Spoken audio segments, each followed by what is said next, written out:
PR കൊടുക്കാനുള്ള പൈസ ഉണ്ടായിരുന്നെങ്കിൽ അവളുടെ അച്ഛന്റെ ഓപ്പറേഷൻ ചെയ്തായിരുന്നു, കാലിന്റെ ഓപ്പറേഷൻ ചെയ്യായിരുന്നെന്ന്. ഒരു ഫിനാൻസ് പോലും ഇല്ലാതെ അവള് വണ്ടി എടുത്തിരിക്കുന്നത്. അവർക്ക് എത്ര പറയണില്ല.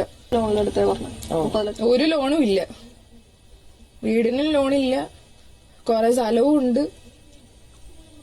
പറയാനാണെന്നുണ്ടെങ്കിൽ ഒരുപാട് കാര്യങ്ങൾ പറയാനുണ്ട്. ഒന്ന്, നമ്മുടെ ഈ ശൈത്യ പുറത്തുള്ള കാര്യങ്ങൾ വിളിച്ചു പറഞ്ഞിട്ടും ബിഗ് ബോസ് അതിനൊന്നും വിലക്കിയില്ല. ഒരു കുടുംബത്തിന്റെ അവസ്ഥ നോക്കണേ, അതിന് തെളിവുകൾ ഹാജരാക്കേണ്ട ഒരു അവസ്ഥ, അത് വല്ലാത്തൊരവസ്ഥ തന്നെയാണ് കേട്ടോ. പിന്നെ മറ്റൊന്ന് പറയാനുള്ളത്, ഈ ആദില നൂറ എന്ന് പറയുന്ന ഈ രണ്ടെണ്ണം ഉണ്ടല്ലോ, പൂമ്പാറ്റകൾ എന്നാണ് പേര് എന്നുണ്ടെങ്കിൽ പോലും ഇവര് ശരിയായിരിക്കാം, ഒന്നോർക്കുമ്പോൾ പൂമ്പാറ്റകൾ ഇങ്ങനെ പാറി പറന്ന് നടക്കുമല്ലോ, ആ ഒരു പാറി പറന്ന് നടക്കൽ തന്നെയാണ് നമുക്കിവിടെ കാണാനായിട്ട് സാധിക്കുന്നത്. ബാക്ക് സ്റ്റാബ് ചെയ്തുകൊണ്ടുള്ള പാറി പറക്കൽ, അതും അനുമോള മാത്രമല്ല കേട്ടോ, കൂടെ നിന്നവരെ മുഴുവൻ ബാക്ക് സ്റ്റാബ് ചെയ്യാനായിട്ട് ഇവര് രണ്ടുപേരും കഴിഞ്ഞുള്ളൂ, ബാക്കി ആരും എന്ന് മനസ്സിലാക്കേണ്ട കാര്യമാണ്. പിന്നെ മറ്റൊന്ന്, അനീഷിന്റെ വിഷയം ഇവിടെ ഇപ്പൊ പ്രസക്തമാണോ എന്ന് ചോദിച്ചു കഴിഞ്ഞാൽ ഞാനാണെന്ന് പറയും. മറ്റൊന്നുമല്ല, കാരണം ശൈത്യ ഇന്നലെ അനീഷിന്റെ അടുത്ത് തന്നെ പറയുന്നുണ്ട്, അനുമോള് നിങ്ങളെ ചതിച്ചതാണ് എന്ന് പറയുന്ന സമയത്ത് അനുമോൾ അവിടെ പൊതുസമൂഹത്തിന് മുന്നിൽ വലിച്ചു കീറാനായിട്ട് ഇട്ടുകൊടുക്കുന്ന അനീഷിനെ നിങ്ങൾക്ക് അവിടെ കാണാനായിട്ട് സാധിച്ചിട്ടുണ്ടായിരിക്കും. കണ്ടില്ല എന്നുണ്ടെങ്കിൽ ഞാൻ പറഞ്ഞു തരാം. അങ്ങനെ പറയാനാണ്, ഞാൻ പറഞ്ഞില്ലേ, പറയാനാണെന്നുണ്ടെങ്കിൽ ഒരുപാട് കാര്യങ്ങൾ നമുക്ക് പറയാനുണ്ട്. മറ്റൊന്ന്, നമ്മുടെ ബിന്നി 16 ലക്ഷം എന്ന് ഞാൻ സ്ഥാപിക്കാൻ ശ്രമിച്ചിട്ടില്ല എന്ന് ബിന്നിയുടെ പുതിയ ഇന്റർവ്യൂവിൽ ബിന്നി പറയുന്നത്. ഈ ബിന്നി 16 ലക്ഷം അനുമോൾക്ക് PR കൊടുത്തിട്ടുണ്ട് എന്ന് പറഞ്ഞത് മൂലം സോഷ്യൽ മീഡിയയിലെ അത്രയും സൈബർ ബുള്ളിങ് ഏറ്റുവാങ്ങിക്കൊണ്ടിരിക്കുന്ന ഒരാളാണ് അനുമോൾ എന്ന് പറയുന്നത്. ഈ 16 ലക്ഷത്തിന്റെ കണക്ക് പറഞ്ഞിട്ട് എന്തെല്ലാം പ്രശ്നങ്ങളാണ് നടന്നുകൊണ്ടിരിക്കുന്നതെന്ന് നിങ്ങൾക്ക് തന്നെ അറിയാം. അപ്പോൾ അതാണ് ഞാൻ പറഞ്ഞത്, ഓരോരോ കാര്യങ്ങൾ എടുത്തു നോക്കുന്ന സമയത്ത് അനുമോൾക്കെതിരെ നടക്കുന്ന പ്രശ്നങ്ങൾ എന്ന് പറയുന്നത് വലുതും ചെറുതുമായിട്ടുള്ള ഇഷ്ടപ്രകാരം കാര്യങ്ങളാണ് നടന്നുകൊണ്ടിരിക്കുന്നത്, അകത്തും പുറത്തും ഒക്കെ. ഇത്രയും പ്രശ്നങ്ങൾ നേരിടുന്ന ഒരു മത്സരാർത്ഥി വേറെ ഇല്ല എന്ന് തന്നെ പറയാം. ഇപ്പോ ശൈത്യയുടെ വിഷയത്തിലേക്ക് വരാണെന്നുണ്ടെങ്കിൽ ശൈത്യ ഇന്നലെ വിളിച്ചു പറഞ്ഞത് എന്തെല്ലാം അനാവശ്യ കാര്യങ്ങളാണ് ശൈത്യ വിളിച്ചു പറഞ്ഞത്. കാറിന് ലോണില്ല, വീടിന് ലോണില്ല, അവൾക്ക് ഇഷ്ടപ്രകാരം സ്ഥലമുണ്ട്, അവള് പറഞ്ഞത് മുഴുവൻ പച്ചക്കള്ളാണ്, അവള് തങ്കച്ചനെ വഞ്ചിച്ചു. ഈ തങ്കച്ചൻ എന്നൊക്കെ പറയുന്നത് എത്ര പ്രായമുള്ള ഒരു മനുഷ്യനാണെന്നറിയോ?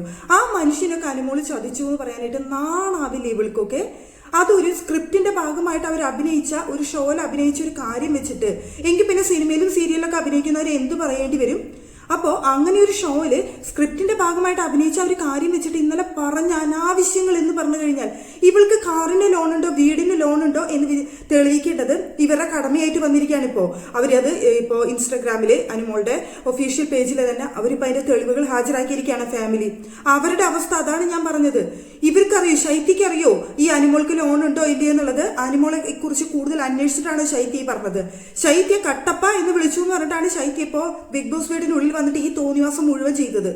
ഇനി ശൈത്യ പുറത്തിറങ്ങുന്ന സമയത്ത് മുൻപ് നേരിടേണ്ടി വന്നതിനേക്കാൾ കൂടുതൽ പ്രശ്നങ്ങൾ ശൈത്യക്ക് നേരിടേണ്ടി വരുന്നതാണ് ഇക്കാര്യത്തിൽ എനിക്ക് തോന്നിയത്. കാരണം ശൈത്യ വിളിച്ചു പറഞ്ഞത് മുഴുവൻ പച്ചക്കള്ളാണ്. എന്തെങ്കിലും ഒരു കാര്യത്തിൽ സത്യം ഉണ്ടായിരുന്നു എന്നുണ്ടെങ്കിൽ നമുക്ക് പറയാം, ഇതെങ്കിലും ഉണ്ടല്ലോ എന്ന്. അങ്ങനെ ഒരു കാര്യവും അവിടെ പറഞ്ഞിട്ടില്ല. ശൈത്യ നടത്തിയ പ്രസ്താവനകൾ മുഴുവൻ വളരെ മോശമായിട്ടുള്ള പ്രസ്താവനകളാണ് ശൈത്യ അവിടെ നടത്തിയത്. അനുമോളെ കുറിച്ച് പറഞ്ഞത്, അനുമോളുടെ പേഴ്സണൽ ലൈഫ് പോലും അവിടെ വലിച്ചിട്ട് അവിടെ മോശക്കാരിയാക്കാൻ ശ്രമിച്ച ശൈത്യയെ കട്ടപ്പ എന്നല്ല വിളിക്കേണ്ടത്, അതിലും വലിയ പൂതന എന്നൊക്കെ വിളിക്കേണ്ടി വരും. എന്താ വെച്ചാൽ കട്ടപ്പ എന്ന് പറഞ്ഞാൽ ഒരു നല്ല മനുഷ്യനായിരുന്നു, അയാളുടെ നിസ്സഹായാവസ്ഥ കൊണ്ട് പുറകിൽ നിന്ന് കുത്തേണ്ടി വന്നതാണ്. അതുകൊണ്ട് തന്നെ കട്ടപ്പ എന്നുള്ള പേരൊന്നും ഈ ശൈത്യനെ വിളിച്ചു കഴിഞ്ഞാൽ അത് ശൈത്യക്ക് നല്ല പേരായി പോകുന്നതാണ് ഞാൻ മനസ്സിലാക്കുന്നത്. അതിലും വലിയ എന്ത് മോശപ്പെട്ട പേര് വിളിക്കണം, അത്രയ്ക്കും ഒരു പിശാചിന്റെ ജന്മം എന്ന് പറയേണ്ട ആ ഒരു അവസ്ഥയാണ്. ഞാനിങ്ങനെ പറയുന്നതുകൊണ്ട് നിങ്ങളൊന്നും ധരിക്കരുത്.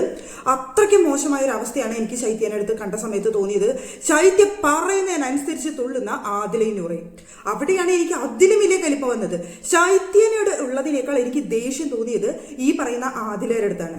കാരണം അവിടെ ശൈത്യ പറയുന്നതിനനുസരിച്ച് ശരിയാണോ അങ്ങനെയാണോ, ഇവിടുന്ന് പുറത്തിറങ്ങിയിട്ട് വേണം എനിക്ക് നെല്ലും പതിരും തിരിച്ചറിയാനായിട്ട്, എന്നിട്ട് ഞാൻ കൊടുക്കും, എന്റെ വായിൽ വരുന്ന കാര്യങ്ങൾ എന്തായിരിക്കും അപ്പ നീ കണ്ടോ എന്നൊക്കെ പറഞ്ഞിട്ട് അനുമോളെ പറയുന്നതിന് ഒരു കൈയും കണക്കില്ലാത്ത രീതിയിലാണ് അവിടെ ഇരുന്ന് പറയുന്നത്.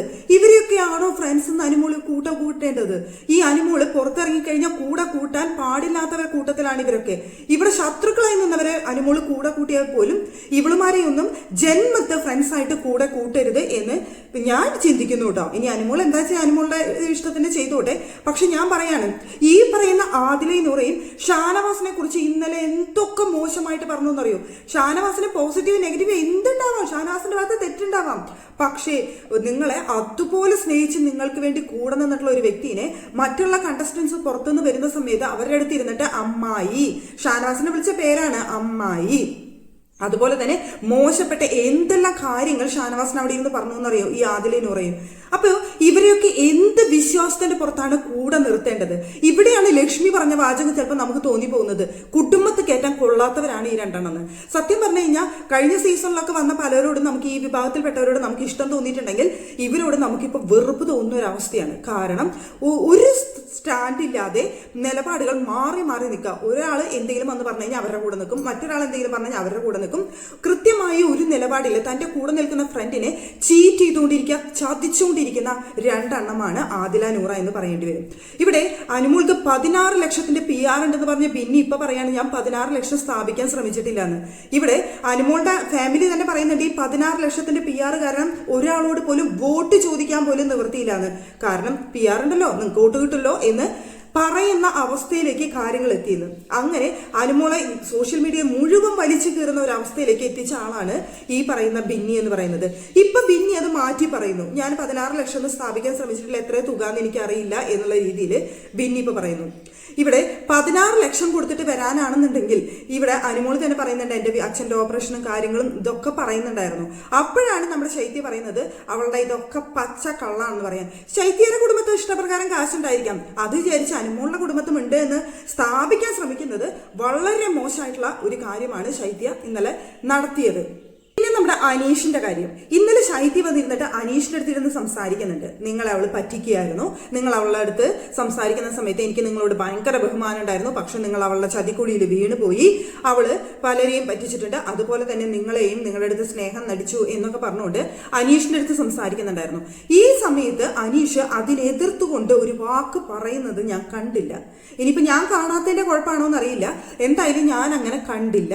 അവിടെ ഇത്രയും പ്രശ്നങ്ങൾ ശൈത്യ അവിടെ എന്തൊക്കെ മോശമായിട്ട് അനുമോളെ കുറിച്ച് വിളിച്ചു പറയുന്ന സമയത്തോ അല്ലെങ്കിൽ അനീഷിനോട് തന്നെ നേരിട്ട് സംസാരിക്കുന്ന സമയത്തോ ശൈത്യ പറയരുത്. എനിക്ക് തോന്നിയത് എന്റെ ഇഷ്ടം, അവൾക്ക് തോന്നാത്തത് അവളുടെ ഒരു കുഴപ്പം, അത്രേ ഉള്ളൂ. അല്ലെങ്കിൽ അവൾക്ക് താല്പര്യമില്ല, അത്രേ ഉള്ളൂ. അല്ലാതെ അവൾ എന്നെ ഇതാക്കാൻ വേണ്ടിയിട്ട് ഒന്നും ചെയ്തു എന്ന് ഞാൻ വിശ്വസിക്കുന്നില്ല എന്ന് പറയേണ്ട അനീഷ് അവിടെ ഇത് മുഴുവൻ കേട്ടിട്ട് മിണ്ടാതിരിക്കുന്നതാണ് എനിക്ക് കാണാനായിട്ട് സാധിച്ചത്.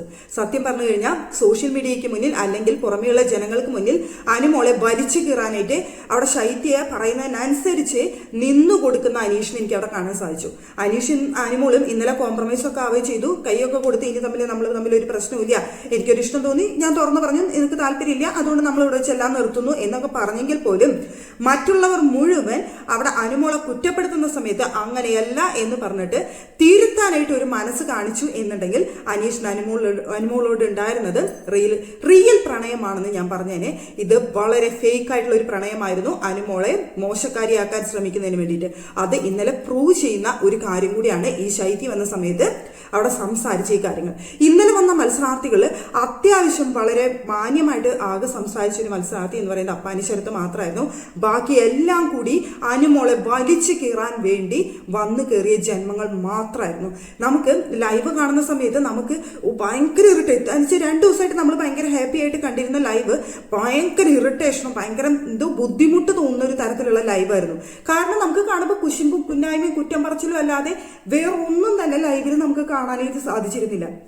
ഭയങ്കര ബുദ്ധിമുട്ട് ലൈവ് കാണുന്ന സമയത്ത് എനിക്ക് തോന്നിയിരുന്നു. അയ്യോ എന്തത് കാണുമ്പോൾ നമുക്കൊരു സന്തോഷമല്ല. അതായത് പഴയ കണ്ടസ്റ്റന്റ് ഒക്കെ വരുമ്പോൾ എല്ലാവരും ഭയങ്കര സന്തോഷത്തിൽ ഭയങ്കര ഇതിൽ വർത്താനം പറയുന്ന സ്ഥാനത്ത് കുശുമ്പും കുനിട്ടും എന്താ പറയുക കള്ളത്തരങ്ങളും നുണകളും പിന്നെ പുറമെയുള്ള വിശേഷങ്ങളും എന്നിട്ട് മറ്റുള്ളവരെ കുറ്റം പറയലും ഇതല്ലാതെ വേറെ ഒന്നും അവിടെ നമുക്ക് കാണാനായിട്ട് സാധിച്ചില്ല. വളരെ മോശമായിട്ടുള്ള ഒരു എപ്പിസോഡായിരുന്നു ഇന്നലത്തെ ദിവസത്തെ എന്ന് പറയേണ്ടി വരും. ഇനി ബാക്കിയുള്ളവരൊക്കെ കടന്നു വരുന്ന സമയത്ത് ഇനി എന്തൊക്കെ സംഭവിക്കും എന്നുള്ളത് നമുക്ക് കാത്തിരുന്ന് കാണേണ്ട കാര്യമാണ്.